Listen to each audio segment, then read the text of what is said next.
Camera's on, might as well do a review. Alright. Hey, ladies and gentlemen, welcome back to the Game Hub. You already know who I am, hopefully. There's one thing I like better than doing a good list of things in video games. It's another thing to say that I like doing a bad list. I mean, yeah, I get to crap on a whole bunch of video games and point out what's wrong with them, but the sheer torture of actually doing it nonstop for a whole list is the bane of my existence. And yes, I do love crapping on stuff, but never have I ever had to do such a more infuriating list. By the way, just a precaution, just in case, this video will contain coarse language and themes not acceptable for younger audiences. You have been warned, and if your child still watches this, that's on you. I have already given a disclaimer right now. And there will be a disclaimer in my description of this video saying 18 and up only. So if you don't like it, screw. Alright, so another top 13 list. On my Facebook page, I put a coming soon video for my top 13 worst missions in Grand Theft Auto 5. And yeah, Grand Theft Auto 5, all in all, very great game. Amazing cast, amazing characters, amazing story. But not every game is perfect. Some things go through the cracks. And those are the missions. Some missions you want to replay over and over again because they're fun. Others want you to bash your head up against a wall just so you have brain damage enough so playing these missions will seem somewhat fun. So, here comes my top 13 list. Let's see. Coming at number 13, let me just get my list. Let's see. Here we go. Number 13, Pulling One Last Favor. Franklin is a great character. Very few of his missions make me want to hit something because with his special ability, when we're driving, we can slow down time so we don't get into a lot of accidents, which is so good. But if there was ever a Strangers and Freaks mission to really make me feel like I'm doing the same thing over and over, it's the Tanya missions. Tanya is an old friend of Franklin's who asks him to do a tow truck mission. Not once, not twice, not 3 times, but 4 times. All we do is just get into the tow truck, go to the location, and tow the vehicle. And then going right back to where we started, and we get payment. Or lack thereof. I really hate repetitive missions because we're doing the same thing. There's no variety in these missions. It's just the same thing, just with a different location. I hate those missions. And I'm never doing this kind of favor for a friend. Just letting you know. Number 12, Legal Trouble. A main mission that comes later in the game. After a couple missions where Michael has helped Solomon Richards, the movie producer, and also a big icon for Michael, we find out that Devin Weston and his assistant Molly want to demolish the lot to build condos. And with the new movie being released, they take it. For some reason, I don't really remember why they need to take the finished film. So, after Devin makes a comment about Michael and, everything, Michael, everyone who plays this game, he storms out to go get the movie back. And this mission is by far, it's low on the list because it's not so bad. I'll get to it in a minute. So what we do is we drive and follow Molly while cops start swarming her, and you can hit the toggle button to view the news chopper's perspective of what's going on, and we see and we go to the airport, to Weston's personal hangar, and we get to see cop cars being blown away by a jet engine, and then we have to fight our way into the hangar, only to have Molly get blended into a jet engine. I would say it's kind of a bad thing in this mission, but considering how much Weston and her screw us in this game, yeah, I'm not sad about this one. Not only that, but only until recently, after I replayed the game this year in 2018, rather than 2013 or 14 or whenever the remaster came out for PlayStation 4, I found out that after you get the film, you can go into one of the planes and fly away from the cops instead of driving away, which is a pain in the rear to do. I think I've spoken enough about this mission. Let's fly to the next one.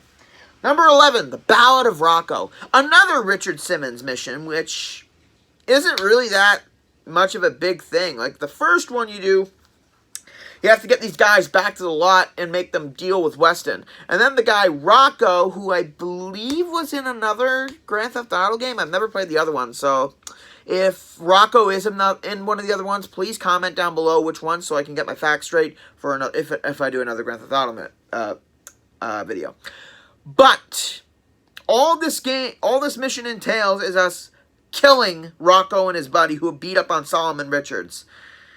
It would have been a fun mission if it wasn't so easy.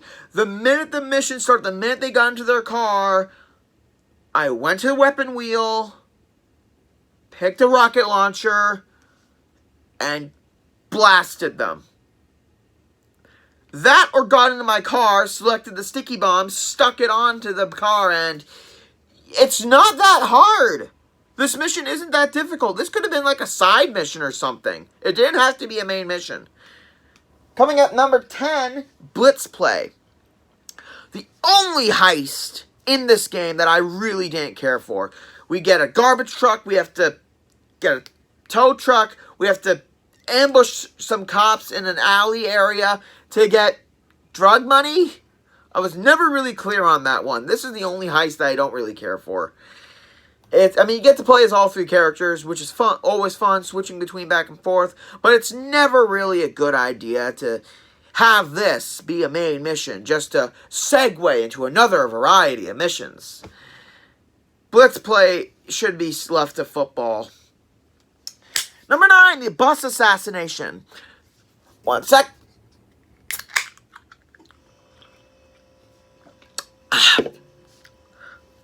So the bus assassination is very, very boring. So like the other assassinations, Franklin is told by Lester to kill certain people, to have the stocks go up and down. And let's be honest, who really did that for the stocks? No one. This isn't Wall Street. This isn't Trading Places. Leave the stock market where the stock market belongs. But so the bus assassination is the lamest assassination mission. And playing Assassin's Creed, I've had my fair share of assassination missions. This one entails you driving a bus to various stops, driving perfectly so no one's suspicious, and then when you get to the target, he leaves the bus and you just run him over while he steals a bike. And I'm not talking about a motorbike, I'm talking about a pedal bike. So you just run him over with the bus. Lame. Coming at number 8, Dead Man Walking. This one is not as bad as the others. It's not as bad, but it's still pretty bad. After discovering Trevor's alive and well after the Fame or Shame mission, we go meet with Dave Norton, our FIB contact. He asks us to do us a favor in exchange for a later service.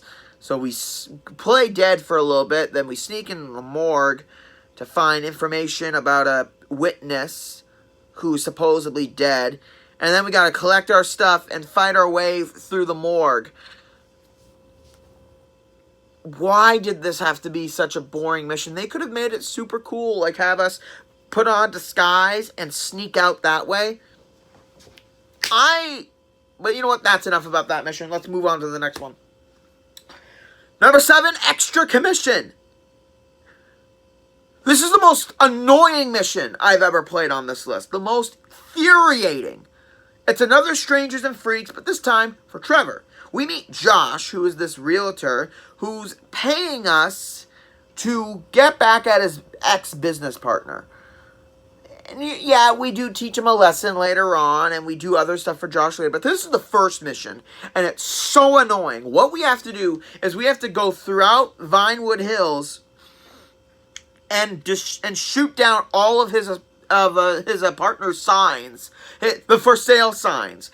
And what makes it so infuriating is that when you go on your map, on the phone, they send you a link to where they are, and you can tag them in the map so you can find them easier. But the problem is, like other missions where it pinpoints where they are already, if you don't remember which ones you hit already, you're going around and around and around finding them to find a goddamn purple sign, and it just fucking infuriates me. It's so...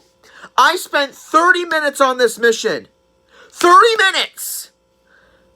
And the commission was not worth the hassle. It's not. If you ever replay Grand Theft Auto 5, and if you want to skip this mission, go ahead. It's not one that you'll love. Oh, I need a drink. That felt good. On to number 6, exercising the truth. Now, when I was younger and I first got Grand Theft Auto 5, I never did any Epsilonist missions because I didn't know how to do it. Basically, all you do is just give them money constantly. And the big payoff for the final mission isn't that great. I mean, it is if you're not a moron. But like Extra Commission, this mission took me to new heights in a very hateful way. To complete this mission, you need, as Michael, you go to the freaking desert and you walk. You walk for 5 fucking miles. 5 miles, ladies and gentlemen. 5 fucking miles in the desert.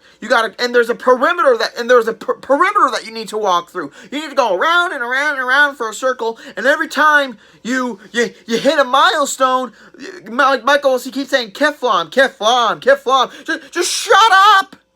I literally played this mission while watching some anime. I put anime on my iPad while I was walking around, and I am very shocked that this isn't in my top 3. I mean, it's in the top 6.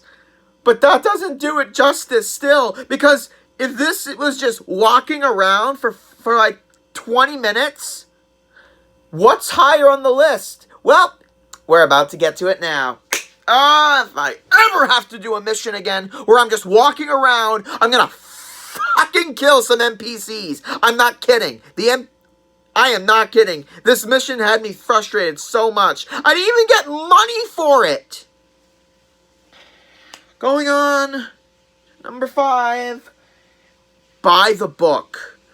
This mission caused a lot of controversy throughout video gamers, and it even made the news. It happens near the middle of the game, and we have to find someone who's with a terrorist cell, and we need information. And we have to torture a guy to get the information. And once we torture him 4 times, we get the information. We end the mission. But just playing this mission made me feel uneasy. I can't even make a joke in this mission because it's the most disturbing mission, and it's a main mission nonetheless. So you can't skip it. I mean, if you're a good person of good morale, you're gonna hate this mission just like I did. I mean, we have to use a wrench, we have to use pliers, we have to use jumper cables, we have to use waterboarding. What was going through the Rockstar's mind when they decided to put this as a mission? Because I don't like it.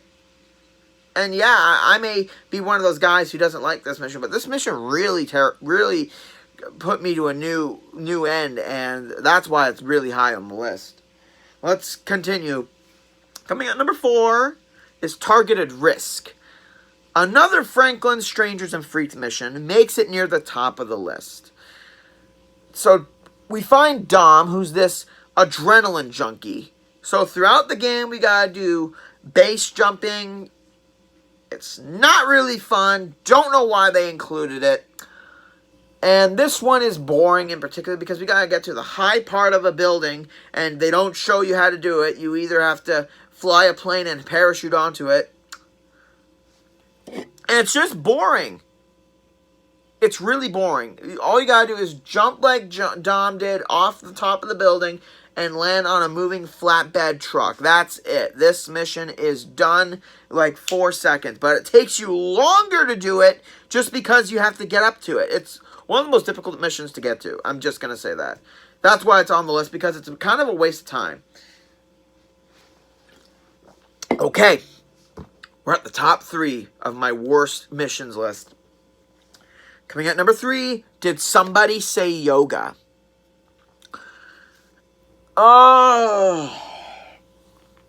This mission can be summed up in a couple words. A lot of them are boring, nonsensical, stupid, unnecessary. Did I say boring yet? Because it's boring. All this mission starts off with Michael and his wife having an argument. The yogi comes in and we do a QTE yoga session where you hold the joysticks down in certain directions and hold the R2 button and L2 button down to breathe in and out. And then you adjust the joysticks to do different poses. Why was this greenlit? Just the yoga stuff in general. Yeah, throughout the game, after this mission, you can go do yoga everywhere, somewhere in the world, in the game. But why? There's the side stuff in this game just boggles my mind because it's nonsensical. It's not fun. It's barely even entertaining. Oh, what else happens what else sucks in this mission except everything? Oh, right. After you do this QTE session, screwy stuff happens with the yoga instructor and your wife. You attack him, and then afterwards, somehow, you decide to go hang out with Jimmy again. And then afterwards, Jimmy drugs us, and then we're sent on this, I don't know, this trippy skydive fall with aliens and monkeys, and then we go back to the house in our underwear and find out everyone moved out. What was the point of this mission again? Was this just to make use of the yoga mechanic? I don't know. And I hope I don't find out the meaning. Number 2, surprisingly, is a tie between The Time Has Come and Something Sensible.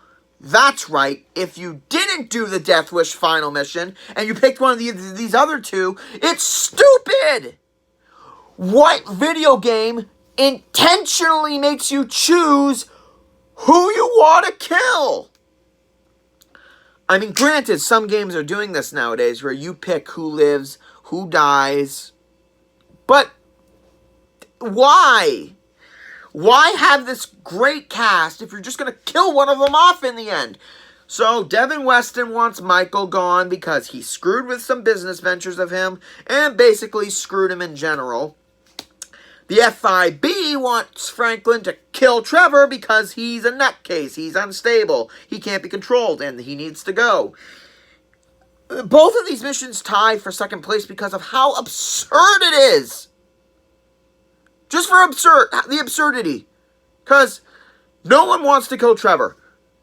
Some people might want to kill Michael. I'm not one of those. But the sheer fact that they would put this in the game, it's disappointing. I mean, if you want to know what happens, just watch it on YouTube. Pick Death Wish. That's the best ending. Because depending on which one you choose among those 2, after you beat the game, you can't play them anymore. You can't play as Trevor if you choose something sensible, and you can't play Michael if you pick the time has come. Once you kill them, once you pick that mission, you can no longer play them within that file. You have to replay the game and do something else if you want to do anything else with them later on. That's not a joke. That's literally it. Okay, we've reached number 1. Let's see. What have I covered so far in this list? I've covered repetitive missions. I've covered boring missions. Missions that don't give you a payoff. Stupidity. Let me just check my list. Let's see. Stupidity. Boring. Repetitive. Really short. Boring. Here we go.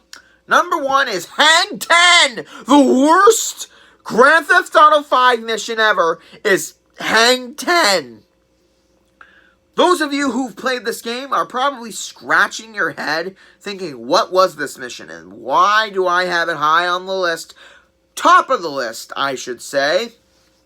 So, I'm going to calmly describe to you what happened. So, this is after Trevor, after everything that happens in the Los Santos desert.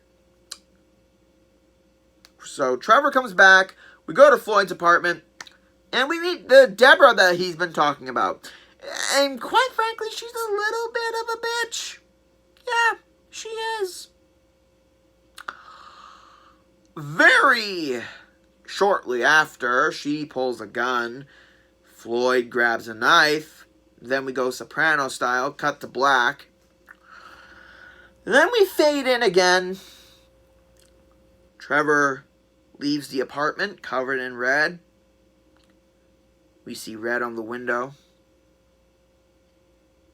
Wade comes and asks what's going on, so we get in the truck, we drive. You hear some talking about how Wade met Trevor. It's kind of a cool, calming moment after I can only describe what happened if you guys have ever seen the movie American Psycho. That scene with Jared Leto and Bateman and the Hip to Be Square song. If you know what I'm talking about, yeah, we can probably guess that's what happened to Floyd and Deborah. We can practically assume that's what happened.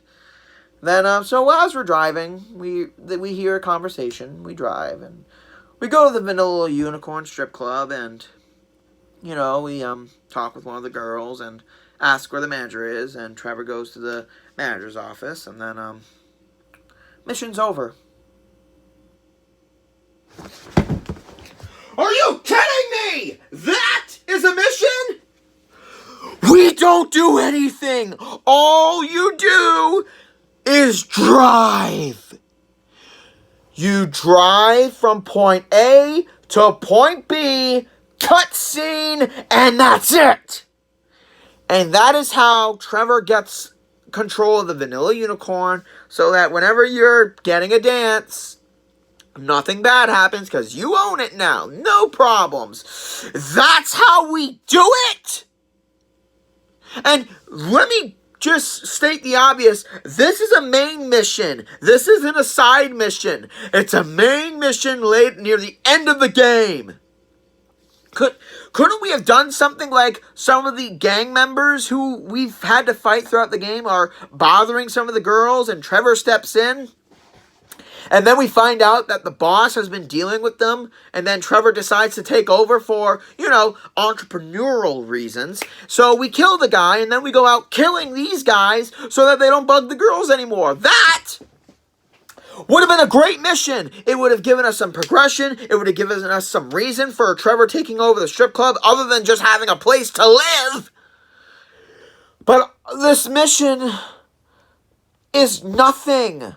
All you do is drive. You don't get to shoot. You don't get to explore. You don't get to go do anything else. Just cutscene, drive, point A to point B, cutscene, and that's it. This mission could have been so fun in various parts.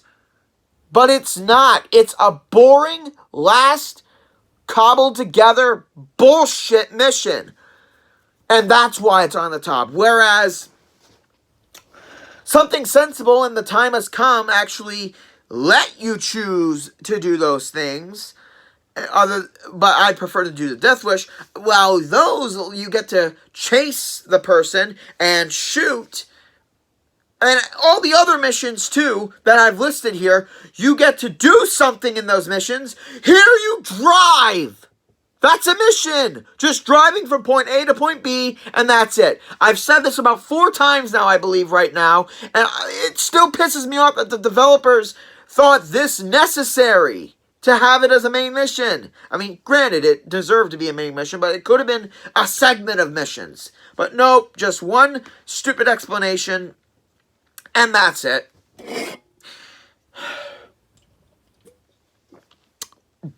Thank you.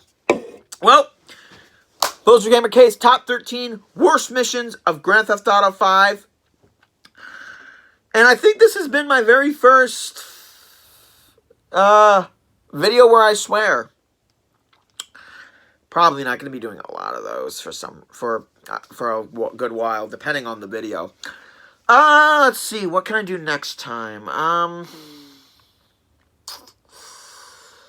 thinking maybe I'll do my, you know what? With Kingdom Hearts 3 coming out next year, I may reminisce on my top 13 favorite bosses. Yeah, that sounds like an idea. Huh. Okay. Yeah, it's settled. Top 13 Kingdom Hearts bosses coming up. Possibly in a week. Hopefully within a week. If I can get a schedule down where I start pumping these videos out. Because I really want... So, like, subscribe, comment, share this video just for the pure enjoyment of seeing a Canadian go crazy about video games. Also, my gimmick, wearing odd shirts, wearing novelty shirts. Don't know why I'm adding that. Just a little something about from me to the viewers. Thank you for joining me, ladies and gentlemen. It's Gamer K, logging out.